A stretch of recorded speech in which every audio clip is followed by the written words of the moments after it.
Hello दोस्तों, आप सभी का मेरे YouTube channel Paramhans coaching centre में स्वागत है। आज का हमारा टॉपिक है पास्ट इंडेफिनिट टेंस। इस वीडियो में हम यह जानेंगे कि पास्ट इंडेफिनिट टेंस के सेंटेंस को पहचानते कैसे हैं और इस टेंस के सेंटेंस का ट्रांसलेशन कैसे बनाया जाता है। इस वीडियो में आप लास्ट तक बने रहिए। आइए शुरू करते हैं।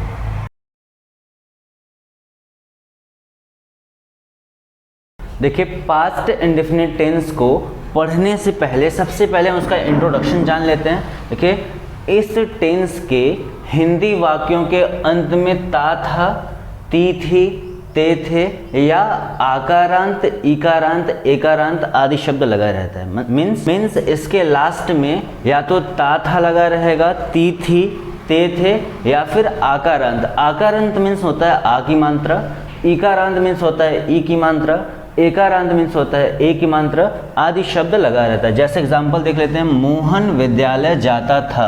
देखिए, अंत में अगर ता था, ठीक है, देखिए यहाँ पे ता था लिखा हुआ है, ती थी, ते थे या आकारांत मीन्स आ की मात्रा, इकारांत मीन्स ई की मात्रा और एकारांत मीन्स ए की मात्रा अगर लगा रहता है तो हम पहचान जाएंगे कि यह हमारा पास्ट इंडेफिनिट टेंस का सेंटेंस है। देखिए, जैसे मोहन विद्यालय जाता था, शीला खाना पकाती थी, बच्चे फुटबॉल खेलते थे, राम कल वाराणसी गया, श्याम ने मेरी सहायता की, तुम पढ़ने क्यों नहीं गए। देखिए, इसमें आकारांत, इकारांत, एकारांत लगेगा। या तो केवल ता था, ती थी, ते थे लगा रहेगा तो आप समझ जाओगे कि वो पास्ट इंडेफिनिट टेंस है, या फिर आकारांत, इकारांत, एकारांत। अगर इसके बाद में अगर यहाँ पे था लग गया तो आपका ये पास्ट इंडेफिनिट नहीं रह जाएगा, ये टेंस चेंज होकर पास्ट परफेक्ट टेंस हो जाएगा। तो ये बात आप हमेशा याद रखिएगा कि अगर केवल आकारांत, इकारांत और एकारांत लगा हुआ है तो वहाँ पे लास्ट में था, थी, थे नहीं लगा रहेगा। ठीक है, अब हम जान लेते हैं टाइप्स ऑफ सेंटेंसेस के बारे में। देखिए, सेंटेंस हमारे तीन टाइप्स के होते हैं। पहला अफर्मेटिव सेंटेंस, जिसको हिंदी में साधारण वाक्य कहा जाता है, निगेटिव सेंटेंस नकारात्मक वाक्य और इंट्रोगेटिव सेंटेंस प्रश्नवाचक वाक्य। सबसे पहले हम अफर्मेटिव सेंटेंस के बारे में पढ़ते हैं। देखिए, अफर्मेटिव सेंटेंस, देखिए इस सेंटेंस का ट्रांसलेशन बनाने का क्या रूल है। अफर्मेटिव सेंटेंस का ट्रांसलेशन बनाते समय एक वचन व बहुवचन दोनों कर्ताओं के साथ मुख्य क्रिया के सेकेंड फॉर्म का प्रयोग किया जाता है। मीन्स कि चाहे वो आपका एक वचन हो या बहुवचन हो, दोनों कर्ताओं के साथ मुख्य क्रिया के सेकेंड फॉर्म का प्रयोग किया जाता है। और अब हम जान लेते हैं कि एक वचन कर्ता क्या होता है और बहुवचन कर्ता क्या होता है। तो देखिए, ही मीन्स वह होता है, सी मीन्स वह होता है, इट यहाँ पे किसी निर्जीव वस्तु के लिए प्रयोग किया जाता है, और नेम यह सब आते हैं, मतलब ही, सी, इट या किसी का नाम अगर रहे तो वो हमारा एक वचन करता है। बहुवचन करता देखिए, I, we, you, they. I means मैं, वी मीन्स हम लोग, यू मीन्स तुम और दे मीन्स वे। ये हमारे बहुवचन करता है। तो इनके साथ हमारा मुख्य क्रिया के सेकेंड फॉर्म का प्रयोग किया जाता है। देखिए, फार्मूला भी लिखा है। सबसे पहले हम सब्जेक्ट लिखते हैं, वो सब्जेक्ट हमारा सिंगुलर या प्लूरल दोनों हो सकता है। उसके बाद मेन वर्ब के सेकेंड फॉर्म का प्रयोग किया जाता है और उसके बाद ऑब्जेक्ट लिखा जाता है। एग्जाम्पल देखिए, मोहन विद्यालय जाता था। जो सबसे आगे लिखा है मोहन, ये हमारा सब्जेक्ट है, जाता था ये हमारा मेन वर्ब है और विद्यालय ये हमारा ऑब्जेक्ट है। देखिए, सेंटेंस हम पहचान गए, ता था लिखा है, इसका मीन्स ये पास्ट इंडेफिनिट टेंस का ट्रांसलेशन बनाना है इसको। तो सबसे पहले क्या लिखना है, सबसे पहले हमको सब्जेक्ट लिखना है मोहन। मोहन की स्पेलिंग होती है MOHAN, हमने नाम बना दिया इसको। उसके बाद मेन वर्ब, मेन वर्ब हमारा क्या है, जाना। जैसे जाना, खाना, गाना, पढ़ना, ऐसे। तो जाना की मीनिंग होती है गो, ठीक है, गो होती है। गो की सेकेंड फॉर्म होती है वेंट और गो की थर्ड फॉर्म होती है गॉन। तो हमको सेकेंड फॉर्म लगाना, तो हम यहाँ पे लगाएंगे वेंट, WENT। मोहन जाता था, मोहन वेंट, कहाँ जाता था, विद्यालय। विद्यालय की स्पेलिंग स्कूल होती है, तो यहाँ पे विद्यालय की तरफ जाते हैं, वहाँ पे संबंध बनेगा यहाँ पे टू द स्कूल। अगला सेंटेंस देखिए, हम लोगों ने पुस्तक पढ़ी। देखिए, यहाँ पे इकारांत है, आकारांत, इकारांत, एकारांत अगर आता है तो हमारा पास्ट इंडेफिनिट टेंस का सेंटेंस होता है। तो सबसे पहले सब्जेक्ट हम लोगों ने, हम लोग मीन्स हम लोग की स्पेलिंग वी होती है, तो यहाँ पे आप वी लिखेंगे। उसके बाद हमारा मेन वर्ब है पढ़ी मीन्स पढ़ना। पढ़ना की स्पेलिंग क्या होती है? पढ़ना की स्पेलिंग होती है रीड, ठीक है। और रीड का फर्स्ट फॉर्म रीड होता है, रीड का सेकंड फॉर्म भी रीड होता है, और रीड का थर्ड फॉर्म भी रीड होता है। तो यहाँ पे सेकंड फॉर्म अगर हम लिखेंगे तो रीड ही लिखी जाएगी, भले ये सेकंड फॉर्म में लिखी हुई है। तो वी रीड, हम लोगों ने पढ़ी, क्या पढ़ी? पुस्तक। पुस्तक की स्पेलिंग होती है बुक, वी रीड बुक। अब देखिए ये ने जो है ये इसी में वी, हम लोगों ने से वी हमारा हो जाएगा, तो ये ने हमारा खत्म हो जाएगा। अगला सेंटेंस देखिए, बच्चे अपने घर गए। देखिए बच्चे हमारा सब्जेक्ट है, गए मीन्स जाना, ये हमारा मेन वर्ब है, और ये अपने घर हमारा ऑब्जेक्ट है, ठीक है। तो बच्चे मीन्स चिल्ड्रेन, CHILDREN, बच्चे। फिर गए, देखिए गए मीन्स जाना, जाना का सेकंड फॉर्म वेंट होता है, यहाँ पे हमने वेंट लगा दिया, बच्चे गए। उसके बाद अपने घर, यहाँ पे आप टू लगा सकते हो, टू देयर। यहाँ पे अपना ढेर से, क्योंकि यहाँ पे ढेर सारे लड़के हैं, तो यहाँ पे अपना का मीनिंग बच्चों के साथ देयर लग जाएगा, और घर की स्पेलिंग हो जाएगी हाउस। तो सेंटेंस का ट्रांसलेशन बनेगा children went to their house. आशा करते हैं आपको अफर्मेटिव सेंटेंस बहुत अच्छी तरीके से समझ में आ गया होगा। आइए अब निगेटिव सेंटेंस पर चलते हैं।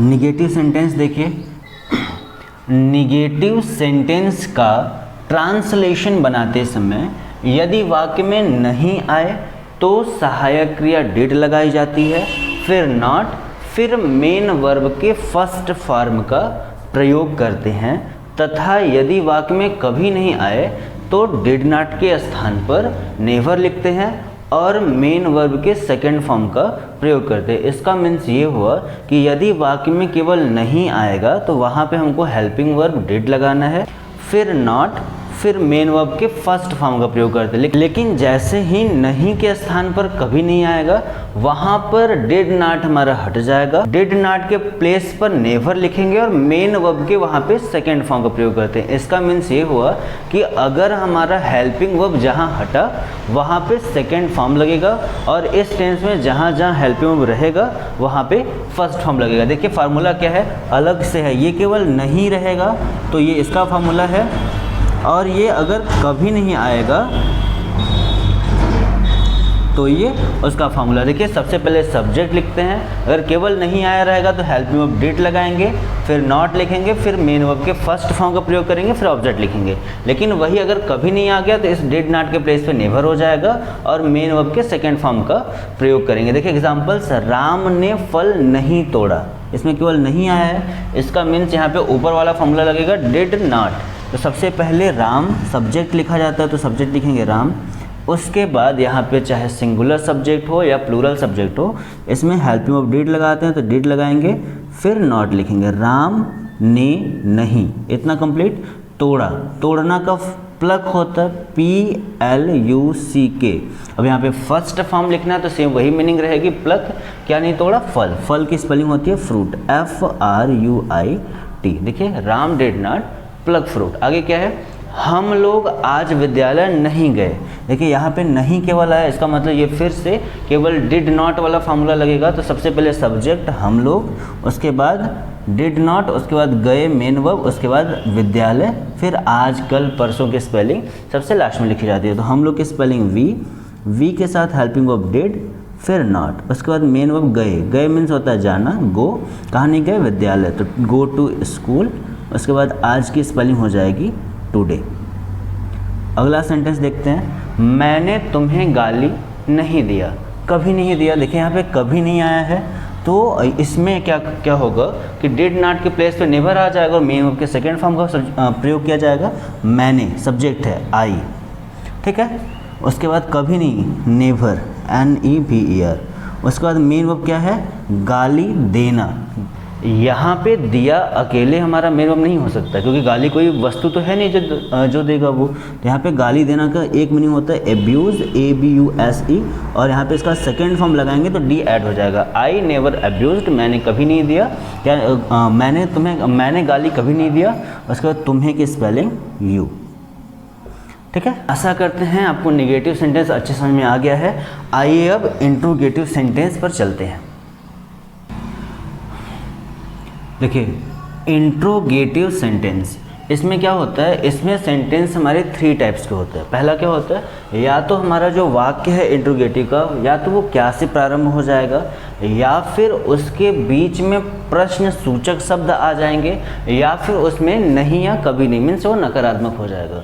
तो इनका ट्रांसलेशन कैसे बनाते हैं, देखिए, यदि वाक्य क्या से प्रारंभ होता है तो हमको क्या करना होता है, इस क्या की स्पेलिंग हम पहले व्हाट नहीं लिख सकते, इसमें सब्जेक्ट के अनुसार हम हेल्पिंग वर्ब को आगे लगाते हैं। तो इसमें सब्जेक्ट चाहे सिंगुलर हो या प्लूरल हो, हेल्पिंग वर्ब एक ही, डिड लगता है, तो सबसे पहले हम हेल्पिंग वर्ब डिड लगाएंगे, उसके बाद सब्जेक्ट लिखेंगे, फिर मेन वर्ब के फर्स्ट फॉर्म का प्रयोग करेंगे और उसके लास्ट में ऑब्जेक्ट लिखेंगे। अभी आपको हमने बताया कि जहाँ जहाँ आपका हेल्पिंग वर्ब डिड लगेगा वहाँ मेन वर्ब के फर्स्ट फॉर्म का प्रयोग किया जाएगा। आइए सेंटेंस बनाते हैं। देखिए, क्या वह भोजन पकाती थी, देखिए थी है, मीन्स ये पास्ट इंडेफिनिट है, ये हम पहचान गए हैं। और इससे ये भी पहचान गए कि ये जो वह प्रयोग हुआ है ये किसी लड़की के लिए प्रयोग किया गया है, तो यहाँ पे वह की स्पेलिंग सी लिखी जाएगी।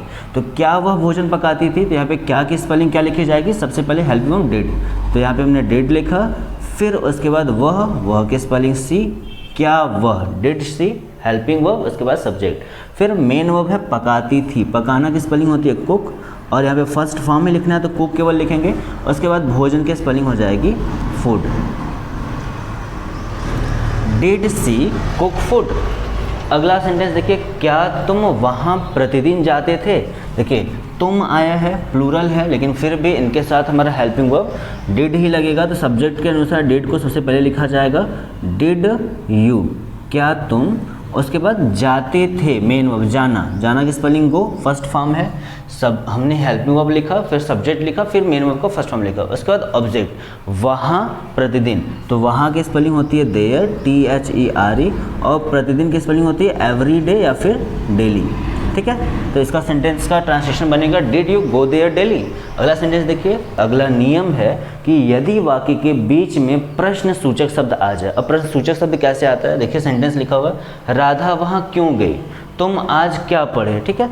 इस तरीके के सेंटेंस हमारे आते हैं, तो इसका ट्रांसलेशन कैसे बनाते हैं कि इनकी अंग्रेजी को सबसे पहले लिखी जाती है। देखिए यहाँ पे जब ऐसे वाक्य आ जाए, जैसे कब की स्पेलिंग व्हेन होती है, कहाँ की स्पेलिंग वेयर होती है, कैसे की स्पेलिंग हाउ होती है, क्यों की स्पेलिंग वाई होती है, और क्या की स्पेलिंग व्हाट होती है। देखिए क्या की स्पेलिंग यहाँ पे व्हाट तब लिखेंगे जब ये बीच में आएगा, अगर ये क्या से प्रारंभ होता है तो आप वहाँ पे हेल्पिंग वर्ब डिड लगाओगे, ठीक है। तो यहाँ पे राधा वहाँ क्यों गई, तो फार्मूला क्या होता है कि सबसे पहले हमको इंट्रोगेटिव वर्ड जैसे कि वाई, हाउ, व्हाट, ये सब लिखेंगे, उसके बाद सेम ऐसे ही पहले डिड, फिर सब्जेक्ट, फिर मेन वर्ब का फर्स्ट फॉर्म, फिर ऑब्जेक्ट। तो वहाँ क्यों गई, क्यों की स्पेलिंग क्या होती है वाई, तो सबसे पहले हमने वाई लिखा।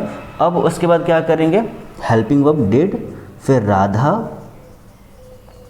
फिर गई मीन्स जाना, गो, वहाँ की स्पेलिंग देयर। देखिए कोई भी सेंटेंस हमारा छूटेगा नहीं, सारा का सारा बन जाएगा, और क्योंकि इंट्रोगेटिव है लास्ट में क्वेश्चन मार्क लगा देंगे। अगला सेंटेंस देखिए, तुम आज क्या पढ़े, क्या की स्पेलिंग क्या होती है व्हाट लगाए, उसके बाद हेल्पिंग वर्ब डिड, फिर तुम की स्पेलिंग यू, फिर पढ़ना का रीड, और आज की spelling today, what did you read today. अगला देखिए, यदि वाक्य में नहीं या कभी नहीं आया, अभी तो हमने इसका पढ़ा था निगेटिव सेंटेंस में, लेकिन इंट्रोगेटिव में ये भी होता है कि ये कभी कभी नहीं या कभी नहीं आ जाता है, तो इसे इंट्रोगेटिव का निगेटिव कहते हैं। तो इसमें क्या करते हैं, इसमें जो नॉट लगाया जाता है वो सब्जेक्ट के तुरंत बाद लगाया जाता है, फिर उसके बाद मेन वर्ब, फिर ऑब्जेक्ट लिखते हैं, ठीक है। तो जैसे अगर इसमें का कोई सेंटेंस बनाना है तो हम बना देते हैं, जैसे मोहन क्यों नहीं पढ़ता था, तो क्या करेंगे, सबसे पहले क्यों की स्पेलिंग लिखेंगे, क्योंकि ये इंट्रोगेटिव वर्ड है, तो इसकी स्पेलिंग सबसे पहले वाई लिखी जाएगी, फिर उसके बाद हेल्पिंग वर्ब डिड, फिर मोहन, अब इसी सब्जेक्ट के तुरंत बाद नॉट लगाया जाएगा, फिर मेन वर्ब का फर्स्ट फॉर्म, और अगर ऑब्जेक्ट हुआ तो इसमें ऑब्जेक्ट नहीं है, इसीलिए ये question mark, why did Mohan not read. Hello दोस्तों, आशा करते हैं आपको पास्ट इंडेफिनिट टेंस अच्छे समझ में आ गया होगा। अब आपको पास्ट इंडेफिनिट टेंस का ट्रांसलेशन बनाने में कोई भी प्रॉब्लम नहीं आएगी। आपको यह वीडियो कैसी लगी कमेंट में ज़रूर बताएं, और अगर आप हमारे चैनल पर नए हैं तो प्लीज़ हमारे चैनल को सब्सक्राइब कर लें। मिलते हैं अगले वीडियो में, धन्यवाद।